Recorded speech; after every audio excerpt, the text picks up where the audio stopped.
Para 1939, cuando empezó en Europa la Segunda Guerra, ya se perfilaba hace unos años. Los dos bandos que iban a enfrentarse, en primer lugar estaban las potencias del eje, formado principalmente por tres países: Alemania, liderada por Adolf Hitler; Italia, donde Benito Mussolini ha ocupado el poder; y el Imperio del Japón, cuyo emperador era Hirohito, o el llamado eje Tokio-Roma-Berlín. Había empezado a formarse en 1936, pero recién se consolidaría tras el comienzo de la guerra con el Pacto Tripartito de 1940. Frente a ellos se encontraban los aliados, cuyas potencias centrales fueron al principio Francia e Inglaterra. Muchos cambios ocurrirían en este bando. Pronto, como veremos, el líder de la Francia Libre pasaría a ser Charles de Gaulle, y Winston Churchill se convertiría en el primer ministro de Gran Bretaña. Además, todavía debían entrar en escena dos países que tendrían un papel protagónico: Estados Unidos y la Unión Soviética. Ahora, como llegamos a esta situación, puede entender el camino a la Segunda Guerra. Es necesario retroceder 20 años en el tiempo. La mayoría de los historiadores están de acuerdo en que la Segunda Guerra Mundial se origina en el final de la Primera, y en particular en el Tratado de Paz de Versalles de 1919. Este tenía muchos puntos débiles, y uno de ellos era lo mal parada que dejaba a Alemania, que debía pagar una indemnización millonaria, desmilitarizarse casi completamente, y además perdía miles de kilómetros cuadrados de territorio. Muchos lo veían como una humillación. Pasados algunos años, Europa pareció vivir una época de crecimiento y sus políticos buscaban la paz. Pero la severa crisis económica de 1929, sumada al rechazo por el comunismo, permitió que los nacionalismos más duros ganaran poder. Ese fue el clima que aprovechó Adolf Hitler para convertirse en canciller en 1933. Llegados a este punto, la paz estaba abiertamente amenazada. Al alfiler le tomó solo 6 años llevar a Europa una nueva guerra mundial. Empezó por establecer el servicio militar en 1935, comenzando el rearme del país. Luego logró en 1938 que Austria se incorporara a Alemania, y a continuación invadió Checoslovaquia, Francia, Inglaterra. Mientras tanto, practicaban lo que se conoce como la política de apaciguamiento. Intentaban evitar o retrasar la guerra, otorgar concesiones, porque no les convenía dada la situación interna de sus países. El límite a esta política sería Polonia, el siguiente objetivo de Hitler.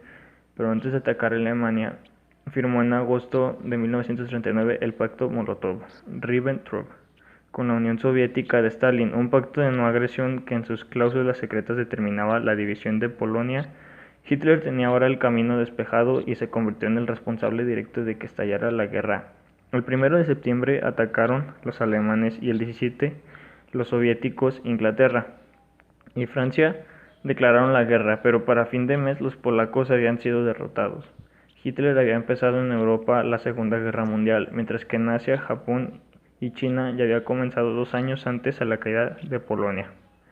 Sigue una rápida y violenta expansión alemana. Dinamarca, Noruega, Luxemburgo y Holanda fueron derrotados entre abril y principios de junio de 1940. El siguiente gran objetivo era Francia, el tradicional enemigo de Alemania. Los franceses confiaban en su defensa una fuerte línea de fortificaciones en la frontera alemana, conocida como la línea Maginot. Desafortunadamente, sin embargo, la línea Maginot acababa en la frontera con Bélgica, lo cual fue aprovechado por las fuerzas alemanas. Bélgica y la defensa francesa de la zona cayeron rápidamente, y las fuerzas alemanas irrumpieron encerrando a los aliados mediante la evacuación de Dunkerque. Ingleses y franceses lograron retirar de manera casi milagrosa a más de 300.000 hombres, pero el futuro de Francia ya se encontraba sentenciado. El 22 de junio se firmaba una rendición incondicional que le dividiría en dos: una parte controlada por las fuerzas alemanas y la otra con capital en Vichy, dirigida por el mariscal Pétain. Los alemanes habían logrado vengarse por el Tratado de Versalles. A pesar de las esperanzas de Hitler, los ingleses, con Winston Churchill como primer ministro desde mayo, no sé, el 10 de julio comenzó entonces lo que conocemos como la Batalla de Inglaterra, un prolongado enfrentamiento entre la Fuerza Aérea Alemana, conocida como Luftwaffe, contra la Royal Air Force RAF británica. Durante meses, los alemanes bombardearon Inglaterra, enfrentándose por conseguir el dominio aéreo, pero finalmente la victoria fue para los aliados el 31 de octubre de 1940. De todos modos, los alemanes continuaron realizando bombardeos nocturnos. En Inglaterra, frustrar las condiciones para invadir Inglaterra, Hitler debió enfocar sus esfuerzos en asistir a la Italia de Mussolini en dos regiones. La primera era la zona de los Balcanes, donde principalmente Grecia resistía a los ataques italianos. La segunda, mucho más complicada, era el norte de África, que se convertiría en un nuevo frente de guerra. Así se trasladó en febrero de 1941 el Pim Rommel, uno de los estrategas más destacados de toda la Segunda Guerra Mundial. Rommel y sus Afrika Korps presentaron numerosas victorias para el eje, pero en realidad esos escenarios no se encontraban entre las prioridades de Hitler. Más bien debía encargarse de ellos para eliminar posibles contratiempos frente a lo que sería una de las mayores apuestas tomadas por el Führer. En toda la guerra, la invasión de la Unión Soviética, mirando al pacto de no agresión del 22 de julio de 1941, dio inicio a la Operación Barbarroja, una invasión conformada por 3 ofensivas simultáneas a distintas partes del territorio soviético. Hitler estaba tan confiado en la guerra de relámpago y es la superioridad de sus fuerzas frente al ejército rojo, que esperaba terminar la conquista de Moscú antes de la llegada del invierno, y al principio parecía tener razón. La invasión inicial fue triunfal para los nazis, que aventaron rápidamente sobre el territorio soviético. El problema vino cuando empezó a acercarse el invierno, pero cuando llegaron a Moscú en el mes de noviembre, las temperaturas eran extremadamente bajas y miles de alemanes murieron a causa de falta de equipamiento para el frío.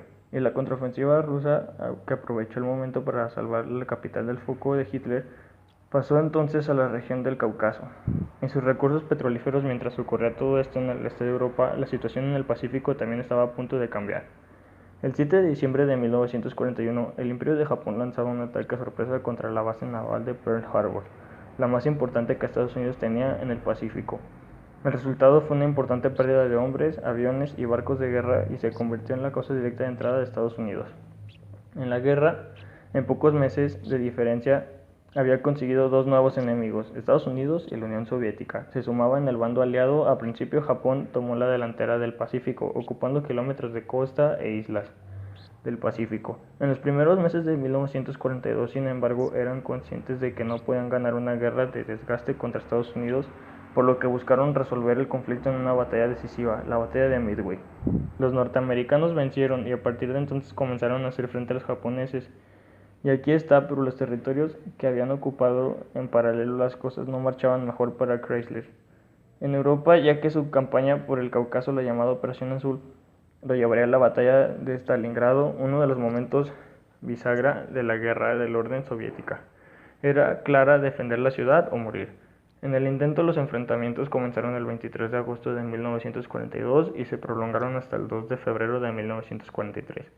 Los combates se libraron a casa por casa y fueron sumamente violentos. Stalingrado se convirtió en una de las batallas que más vidas costó en toda la guerra.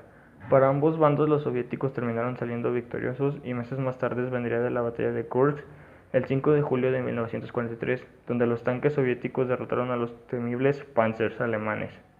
En la mayor batalla de tanques de la historia, a partir de aquí las fuerzas de Stalin comenzaron en la poderosa ofensiva, que no pararía hasta llegar a la mismísima capital alemana.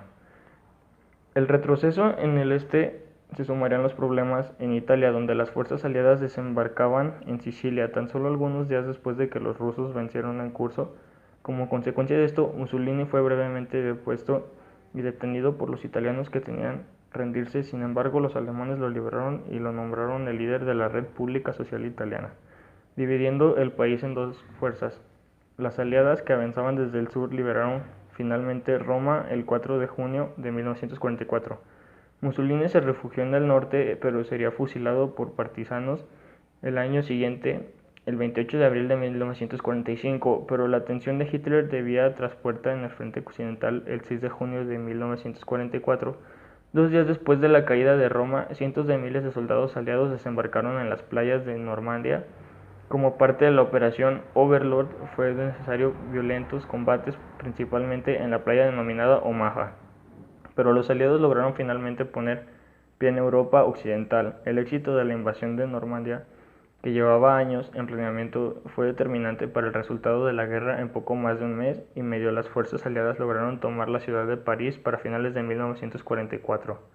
Prácticamente la totalidad de Francia, Bélgica y el sur de Holanda fueron liberadas al mismo tiempo en el este. La feroz ofensiva aliada fue a su vez replicada por un poderoso empuje soviético, lanzando a poco tiempo después de la invasión de Normal, reduciéndose de esta manera el territorio alemán en ambas fronteras. Hitler intentó una nueva ofensiva conocida como la Batalla de las Ardenas, pero su fracaso en enero de 1945 selló el destino de la Alemania nazi. Unos meses después, ante una Berlín cercada por el ejército soviético, Hitler se suicida el 30 de abril de 1945. 7 días después de eso, Alemania se rinde a los aliados occidentales y 2 días más tarde a los soviéticos. Solo restaba el escenario del Pacífico, donde los japoneses habían sido arrinconados, pero parecían dispuestos a resistir a cualquier costo. Esto cambiaría después de que el 6 de agosto de 1945 la ciudad de Hiroshima fuese completamente destruida por una bomba atómica estadounidense. Seguida por nada, aquí 3 días más tarde, Japón se rendiría formalmente el 2 de septiembre de 1945, finalizando así la Segunda Guerra Mundial. Muchas